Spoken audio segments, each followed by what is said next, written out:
성경 말씀은 마태복음 11장입니다.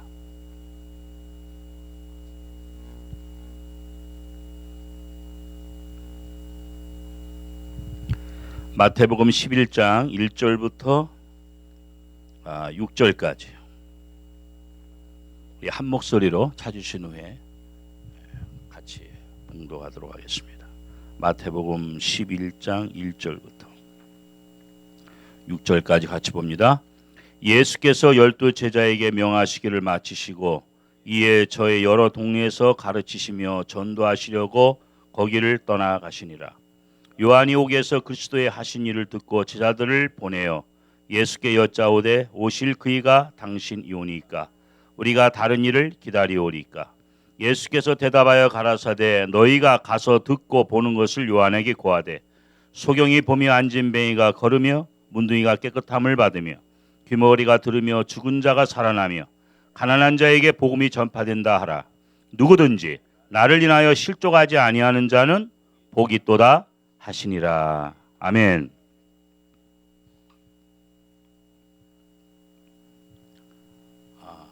지금도 마찬가지지만 미국의 유명한 그 부자였던 1세 락펠러, 락펠러에게 그 당시에 타임지 기자가 진지하게 질문을 던집니다. 당신은 지금 미국의 최고의 부자인데 지금의 그 부요함에 만족합니까? 락펠러는 이렇게 대답을 했습니다. 아닙니다. 만족하지 못합니다.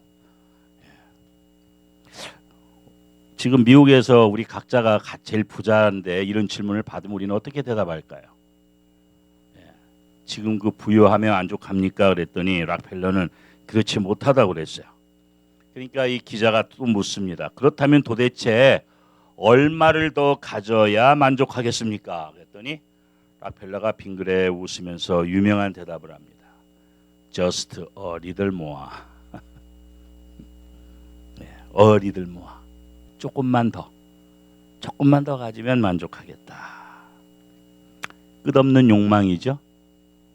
우리 인간은 능력은 한계가 있으면서 욕망은 끝이 없어요. 이게 문제예요. 여기에서 갈등이 일어납니다. 여기에서 문제가 생겨요. 이 재물에서 오는 기쁨이라는 것은 항상 조금 더 여기에 있어요. 지금 있는데 만족 못하고 조금 더 가지면 내가 만족스러울 거다. 근데 그 가지면 조금 더 계속 가는 거예요. 한계가 없어요. 이게 재물이 가지는 매력이기도 합니다. 그리고 또 우리가 이것 때문에 또 시험도 당합니다. 철학자 파스칼은 그런 말을 했어요. 그의 종교 사상을 담은 그 유명한 팡세에서 사람의 마음에는 무엇으로도 채울 수 없는 빈 공간이 있다. 사람의 마음은 무엇으로도 채울 수 없는 빈 공간이 있다. 우리 한번 생각해 봅니다. 우리가 어떤 사람을 봐요. 행복하게 보이는 사람을 봐요. 만족스럽게 보이는 사람을 보면서 저 사람은 참 부족한 게 없겠다. 행복하겠다. 만족하겠다. 저 집에 사는 사람들은 참 만족스러울 것이다. 저런 자리에 있는 사람은 참 만족스러울 것이다. 그렇게 말을 합니다마는 사실은 아니에요. 그 사람도 마찬가지예요. 누구도 채울 수 없는 빈 공간을 다 가지고 있어요. 마치 무정경과 같은 그런 엄청난 공간이 있어요. 그거는 세상의 것으로 채울 수 없는 공간이에요. 하나님만이 우리를 채워줄 수 있는 그 공간이 누구에게나 다 있습니다.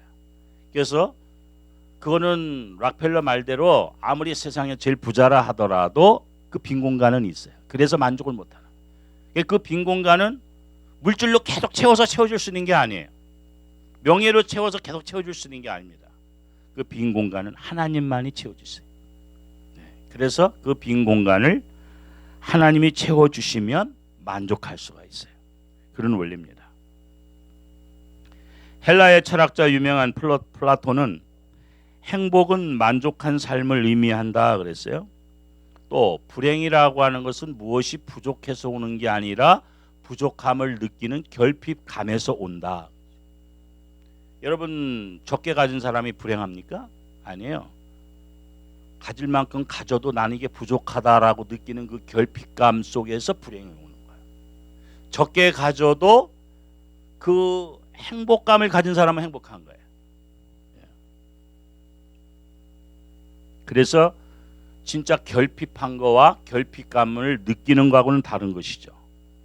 우리가 만족하다고 생각하고 그렇게 느끼고 만족할 때만 만족한 것이지 만족함이 따로 있는 게 아니다. 또 심리학자 폴 트루니에는 창조적 고통이라고 하는 저서에서 이렇게 말합니다. 이기적인 사랑은 소유욕으로 전락하고 소유욕은 재앙을 일으킨다. 우리의 이기적인 사랑이 소유욕으로 변하고 소유욕은 재앙을 일으킨다. 그러니까 마음에서부터 현실에서부터 소유욕, 더 가지려고 하는 이 마음은 이상하게도 가지면 가질수록 더 강해져. 가지면 가질수록 더 갖고 싶어한다. 그래서 그 소유욕이 결국은 재앙을 일으킨다. 그래서 그 소유욕 때문에 나도 불행하고 남도 불행하게 만든다. 우리 주변의 모든 사고 속에서 우리가 발견하는 거 아니겠습니까? 그래서 이런 면을 얘기하면서 다른 한편으로는 이타적인 사랑은 나를 위하는 게 아니라 남을 위하는 그런 사랑이 결국은 기적을 만들 수가 있다. 우리가 이타적인 사랑을 가슴에 품을 때에 내가 진정 자유함을 누릴 수 있고 내가 행복할 수 있고 내 주변의 모든 사람이 자유해지고 행복해진다. 이 같은 사랑같이 보여도 이타적인 것과 이기적인 것은 다르다. 자, 오늘 본문으로 이제 갑니다. 오늘 본문 말씀에 세례 요한이라고 하는 사람이 나옵니다. 본래 이름은 요한이지만 요단강에서 많은 사람에게 세례를 줘서 앞에 세례자를 붙여서 세례 요한이라. 요한이라는 이름이 많죠. 그래서 그걸 구별하면서 세례를 주던 세례 요한. 오늘 이 말씀은요, 우리가 잘 이해를 해야 되는 조금 해석이 난해한, 이해가 좀 어려운 그런 본문 가운데 하나입니다. 이 세례 요한은 예수님보다 6개월 전에 세상에 왔고 예수님을 위해서 광야에서 외치면서 메시아의 길을 준비한 사람입니다. 뿐만 아니라 예수님이 친히 나오실 때에 보라 하나님의 어린 양이로다 라고 예수님이 하나님 아들 되심과 메시아임을 증거했습니다. 또 예수님께 세례를 베풀었습니다. 그리고 나는 그분의 신들매도 감당할 수 없다라고 말했어요. 그리고 그분은 흥해야 되겠고 나는 쇠해야 하리라. 세례 요한의 제자들이 예수님께로 몰려갈 때도 전혀 시기 질투를 안 했어요. 그래서 예수님은 여자가 낳은 자 중에 제일 큰 자다. 세례 요한. 제일 큰 자다라고 말씀까지 했어요. 그런데 보세요. 그렇게 예수님을 확실하게 증거했던 세례까지 주었던 세례 요한이 오늘 말씀에 뭐라고 나옵니까? 좀 어이가 없고 이해하기 힘든 질문을 제자들을 통해서 예수님께 합니다. 그렇죠? 오실 그 해가 당신 정말 맞습니까?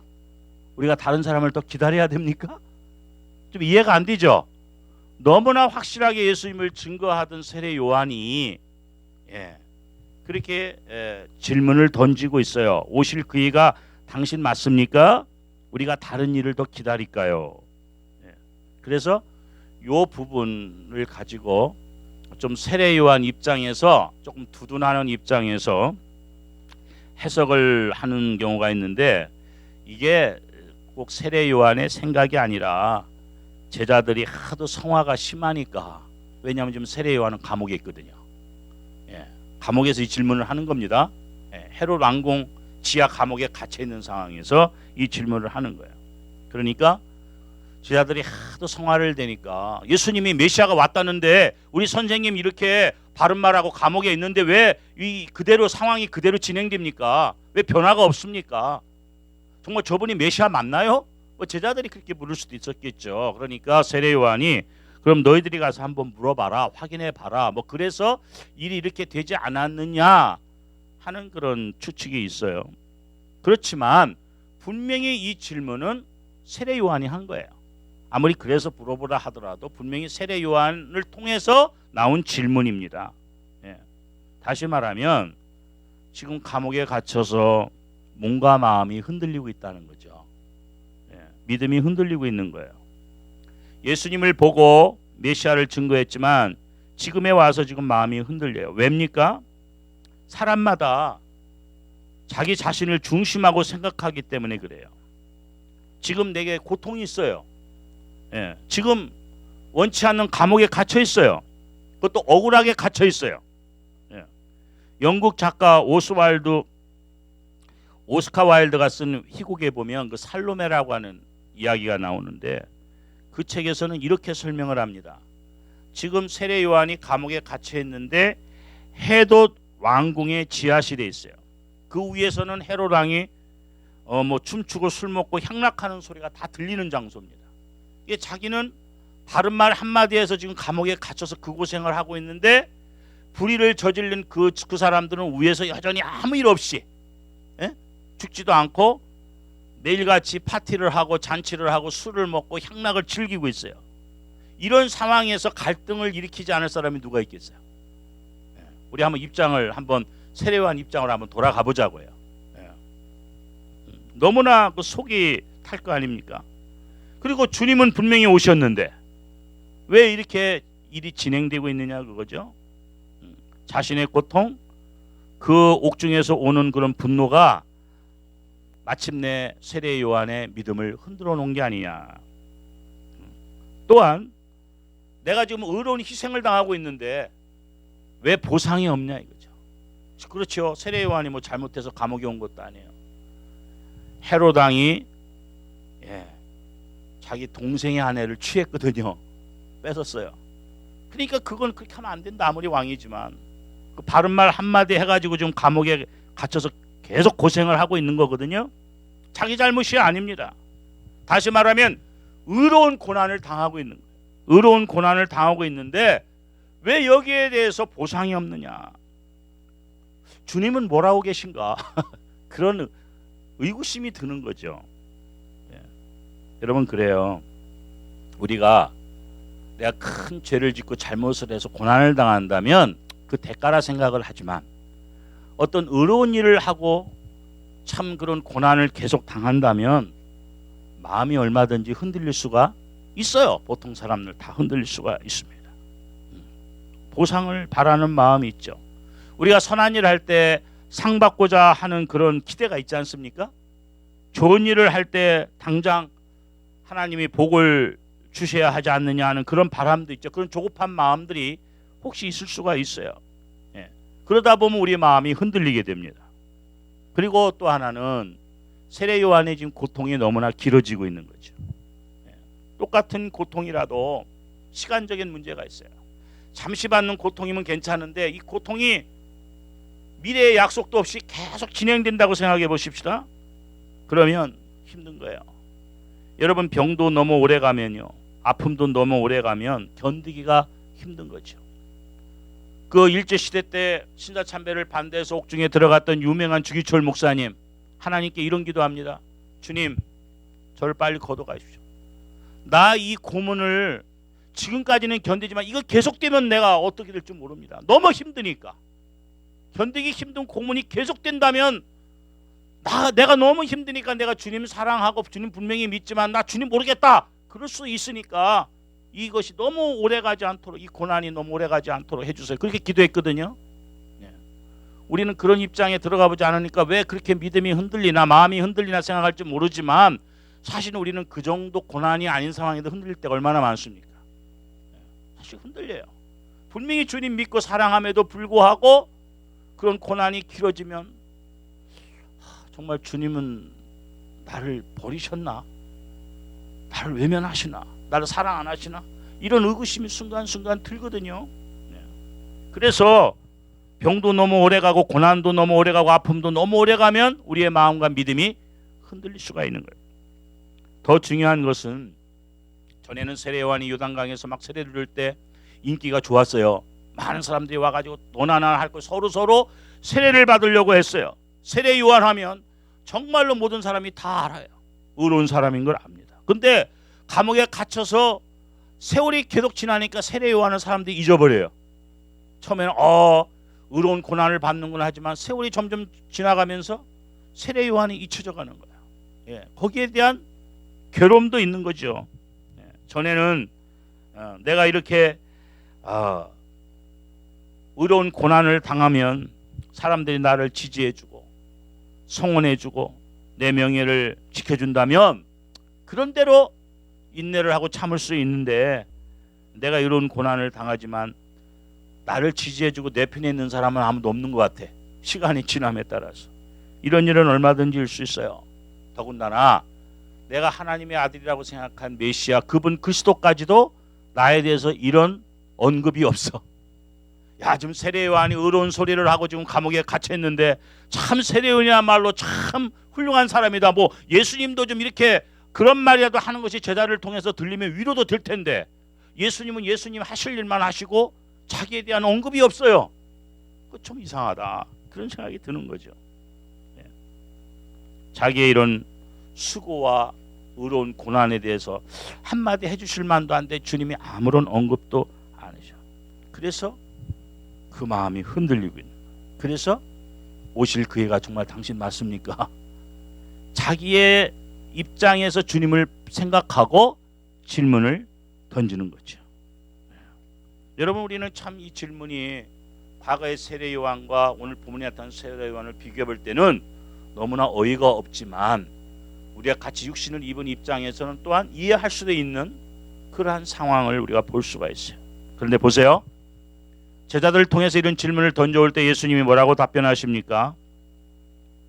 다른 얘기 안 해요. 내가 메시아 맞다, 내가 그리스도다, 내가 하나님의 아들, 이렇게 대답하시지 않아요. 너희들이 가서 보고 들은 대로 말해줘라. 지금 일어나는 일을 사실 그대로, 팩트 그 자체를 그대로 세례 요한에게 전해줘라. 무슨 사실? 소경이 앞을 못 보던 소경이 앞을 보게 되고, 안진뱅이가 일어나 걷고, 문둥병자가 깨끗해지고, 귀머거리가 들으며, 죽은 자가 살아나며, 가난한 자에게 지금 복음이 전파된다 하라. 그걸 전하라는 거예요. 다시 말하면 뭐예요? 지금 하나님의 나라가 임해서 확장되어 가고 있다라는, 한마디로 말하면 그 자체로서 주님은 자기 자신에 대한 신분을 설명하고 있는 거예요. 예, 이 말씀 자체로서 내가 메시아 맞다, 그 얘기죠. 지금 이 역사를 보면 이것이 더 구체적인 답변 아니겠습니까? 더 구체적인 답변이에요.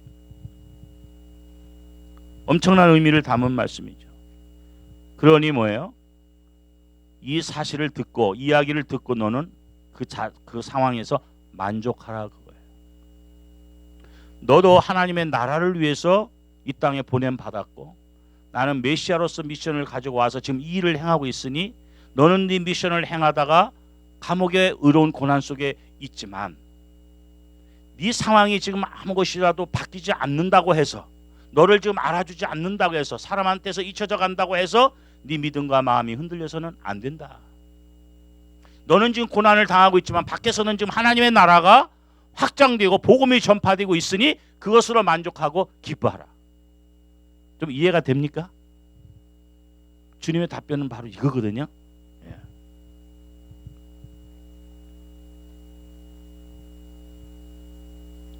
지금 중국이 여러 나라 가운데 중국이 아주 선교가 활발하게 이루어지고 있죠.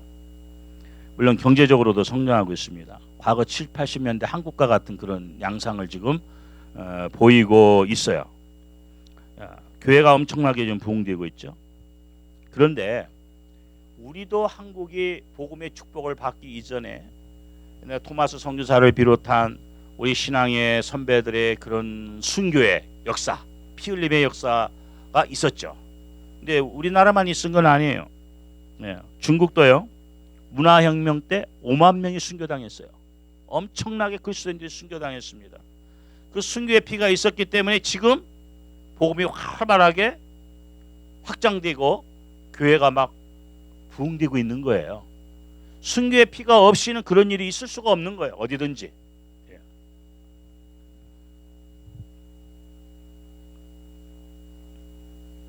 나 하나가 썩어지는 미랄이 되어 사라지고 하나님의 나라는 확장되는 겁니다.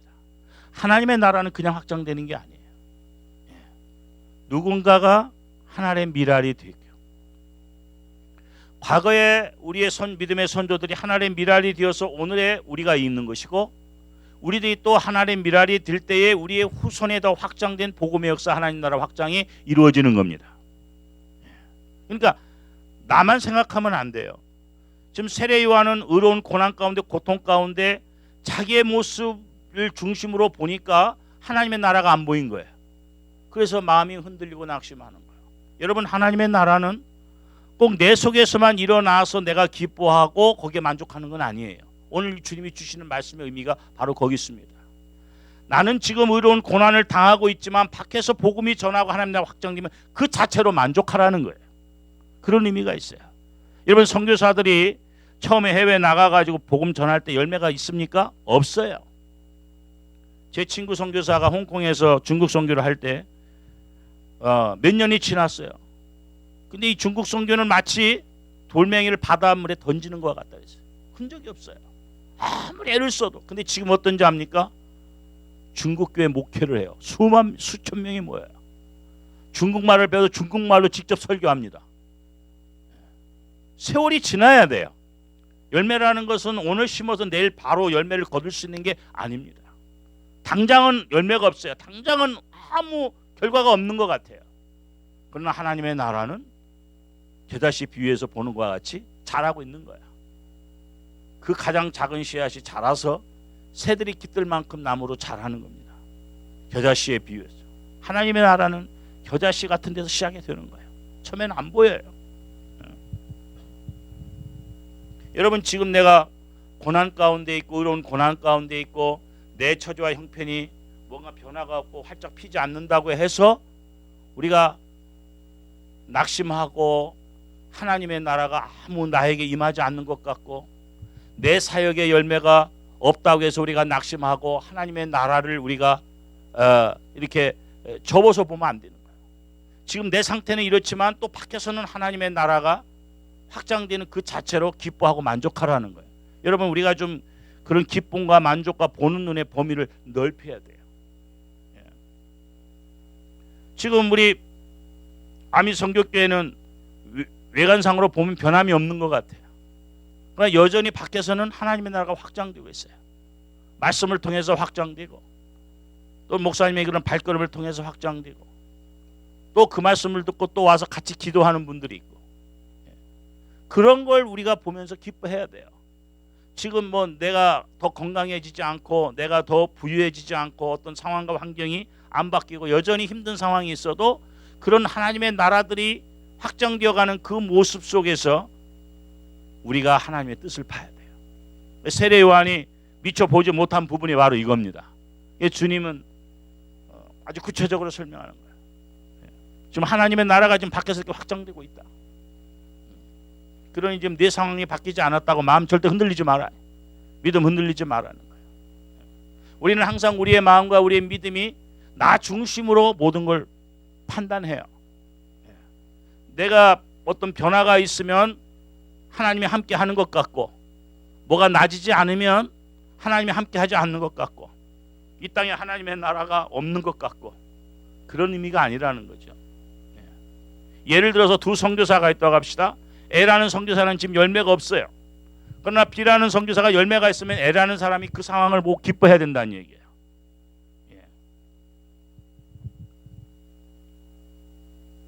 내게는 지금 기적이 없지만 그 누군가의 기적이 있으면 함께 기뻐할 수 있는, 나에게는 지금 열매가 없는 것처럼 보이지만 다른 곳에 그 바깥에서 열매가 있다면 기뻐하는 거예요. 나한테는 지금 기적이 일어나고 있지 않지만 저쪽에서 기적이 일어나고 하나님의 역사가 일어나면 함께 기뻐할 수 있는, 하나님의 나라의 개념은 바로 그겁니다. 바로 그거예요. 주님이 말씀합니다. 이것으로 만족하라. 내 병이 나은 것은 아니지만 다른 사람의 병이 나았습니다. 내가 능력을 체험하고 있지 않습니다. 그러나 다른 사람은 많은 은혜를 받고 있어요. 이것으로 만족하라는 거죠. 나 외에 다른 사람에게 벌써 놀라운 기적이 있어요. 이것을 내 기쁨으로 삼고 내 만족함으로 삼고 살아라. 세례 요한은 예수님의 길을 예비했고 또 헤롯 왕의 잘못을 지적해서 감옥에 있지만 주님은 여전히 하나님 나라 확장을 지금 이루어가고 있어요. 그러니 너한테, 내가 메시아로서 너한테 직접적인 어떤 도움이 지금 되지 않는다고 낙심하지 말고 지금 밖에서 네가 하던 그 일이 더 확장되고 있는 그 자체로 네가 기뻐하고 만족할 수는 없느냐? 그런 반문이기도 해요. 그래서 이 본문이 좀 난해한 겁니다. 이 본문이 왜 세례 요한이 이렇게 말했을까? 예수님이 이렇게 답변했을까? 직접 가서 도와주시지 않고. 여러분 그 유니세프 친선대에서 오랫동안 봉사한 오드리 헵번 아시죠? 근데 그 보니까 가정사를 보니까 그 부모님들이 선교사였어요. 선교사 딸인데 유명한 영화 배우가 됐죠. 그 어떤 영화죠? 로마의 휴일인가? 맞나요? 맞아요? 예, 유명하죠. 근데 이분이 영화 배우를 그 뭐 작품도 많이 안 찍었어요. 한두 개 찍고서는 계속 선교 일을 했습니다. 그 신앙을 물려받아서 그 아름다운 미인이. 근데 그가 이제 자녀들에게 이런 마지막 유언을 남깁니다. 이런 말을 했어요. 참 우리가 들을 만한 말. 자신만을 보기보다는 다른 사람을 위해 살면 가진 것에서 오는 행복보다 나눔에서 오는 행복이 훨씬 더 큰 것이다. 이것을 잊지 마라. 아름다운 입술을 가지려거든 남을 비판하지 말고 늘 남을 칭찬하라. 아름다운 눈을 갖고 싶으면 남의 좋은 점만 보라. 날씬한 몸매를 가지고 싶으면 음식을 다른 사람과 나누라. 아름다운 자세를 가지려거든 결코 혼자 걷고 있지 않다는 것을 항상 명심해라. 하나님께서 왜 우리에게 손을 둘을 주셨을까? 하나는 나를 위해서, 하나는 남을 위해서 쓰라는 것이다. 이렇게 사는 자만이 행복하다. 그랬어요. 역시 그 신앙인으로서 할 수 있는 말이죠. 신앙이 없으면 이런 말을 할 수가 없어요. 그래서 평생 그 남을 위해 봉사하면서 참 몸과 마음이 다 아름다운 여인 같아요. 정말 멋있게 살다 갑니다.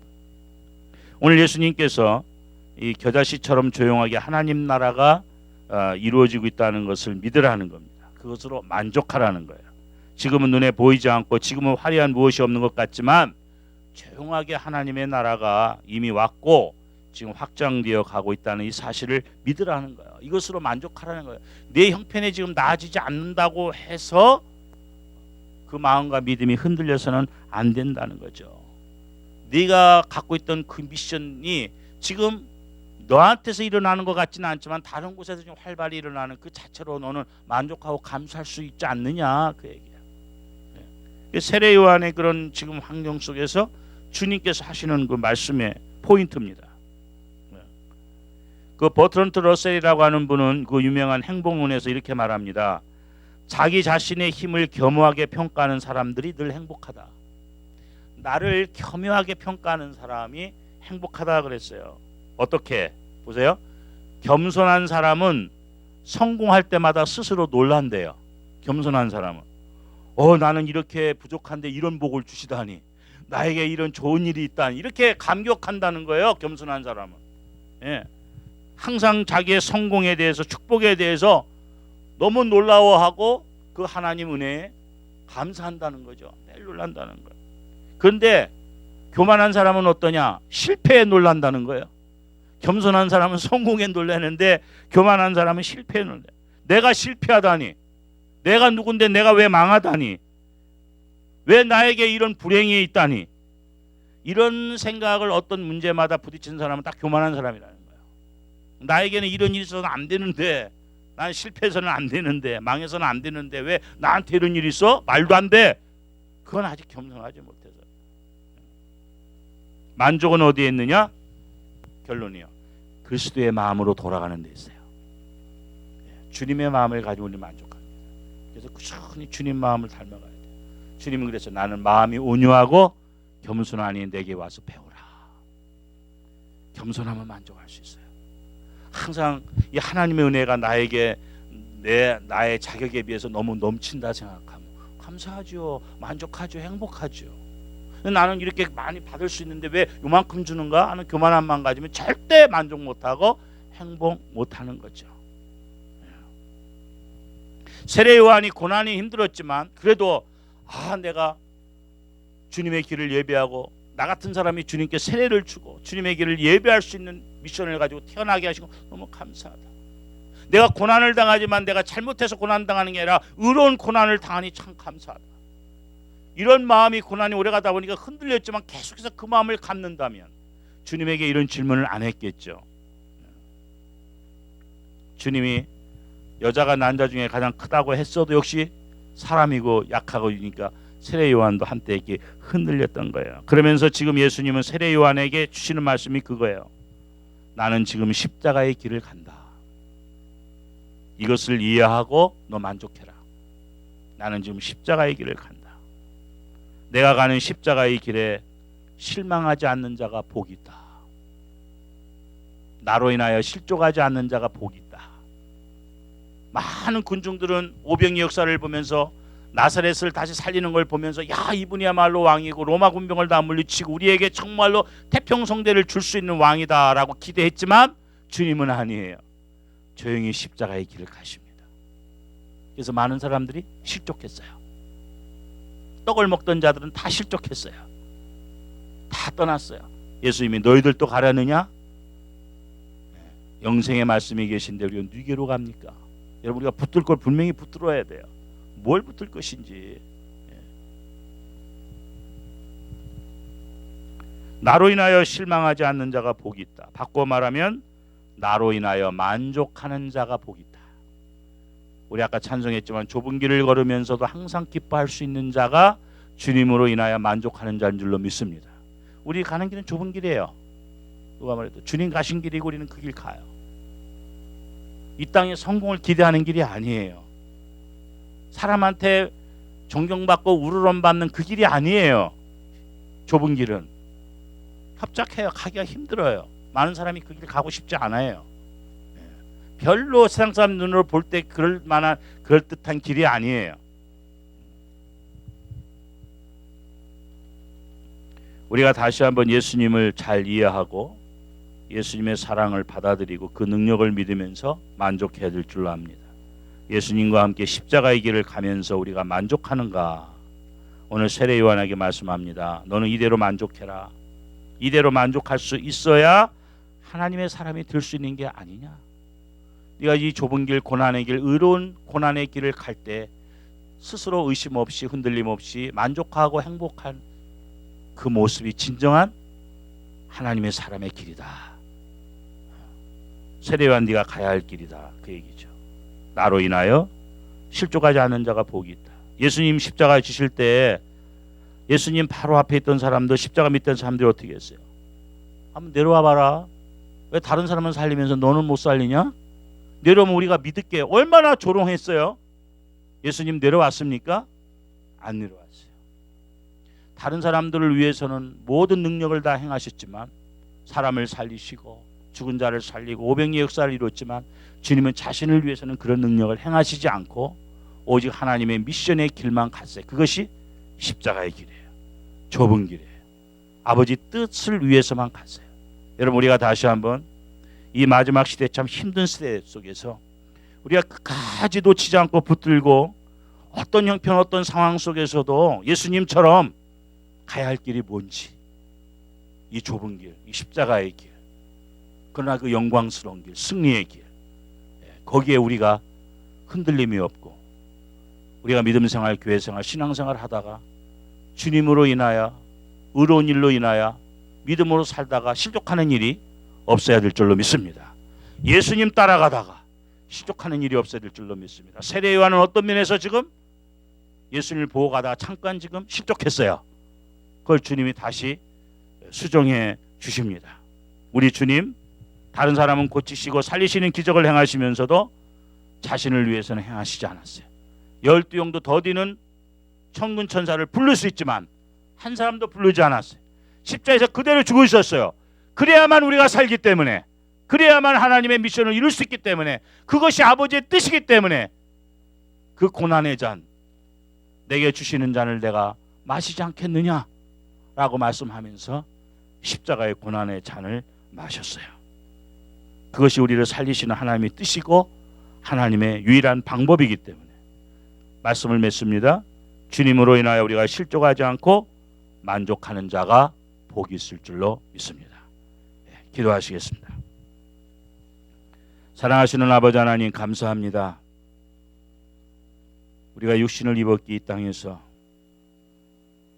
아프고 상처받고 고난이 연속될 때에 우리의 마음과 믿음이 때로는 흔들릴 수 있습니다. 세례 요한과 같은 사람도 잠시 흔들렸습니다. 실족했습니다.